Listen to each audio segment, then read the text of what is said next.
Don't drink in code. Don't do it. Don't drink in code, the engineering side of beer fermentation. Beer making has existed for thousands of years, but our question is, how can we improve the process with bioengineering? New yeast strains get bred every day for faster glucose turnover rates into ethanol. Cells with the higher ethanol tolerances eventually die when the ethanol concentration exceeds their tolerance threshold, particularly when the pH drops. Finding a strain of yeast that converts sugar into ethanol the fastest can save breweries time and money. Crashing beers by reducing the temperature allows the beer to be stored as a finished product while the yeast cells are separated from the bottom. Our objective is to create an ODE to model the yeast growth phase with concentration of sugar. We plan to research lager yeast, imperial yeast, and turbo yeast. By comparing the yeast strains, we will be able to identify which strain performs the fastest with our model's parameters. Our independent variable is time. Our dependent variables are the sugar concentration, the cell concentration, and then the cell death rate. Our parameters include the Monod constant, the mu max, which is the specific growth rate per strain of yeast, and then we also have the initial sugar concentration and the initial yeast concentration. In our model, the methods used to solve our system were ODE 45 and the RK4 method. For our theory and key concepts, we are modeling Monod kinetics with time. Our assumptions that we can make were that our parameters and conditions are constant with time. And the main focal point was the strains of yeast and their fermentation times and Monod constants.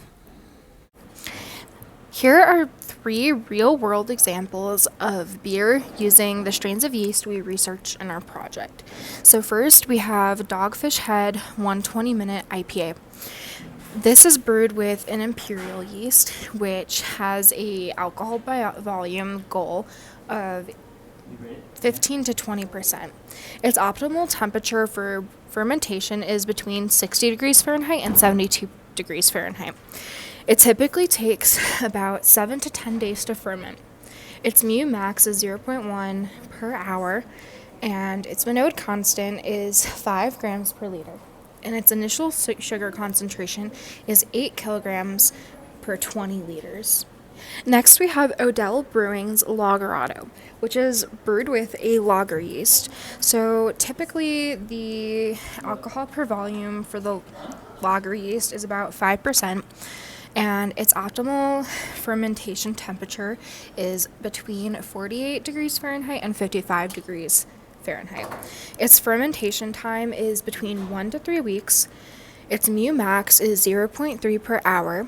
Its Monod constant is 8 grams per liter, and its initial sugar concentration is 8 kilograms per 20 liters.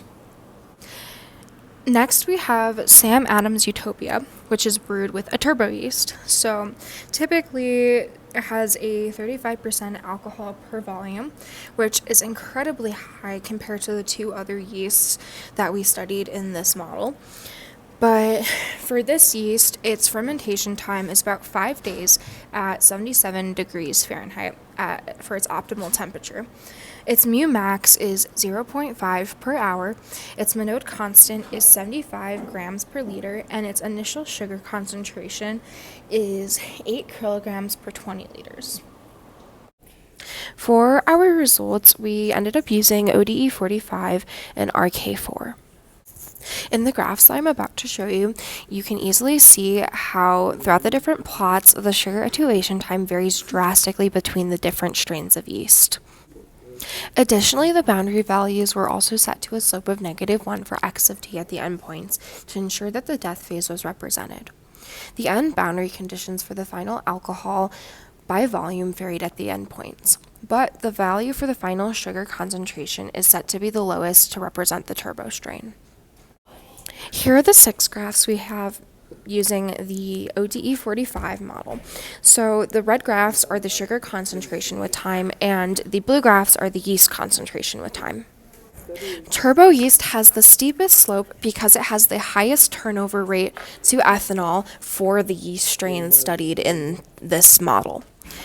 Then next, on the opposite end of the spectrum, we have the lager yeast, which has the lowest slope. And then somewhere in the middle, you can see the slope of imperial yeast.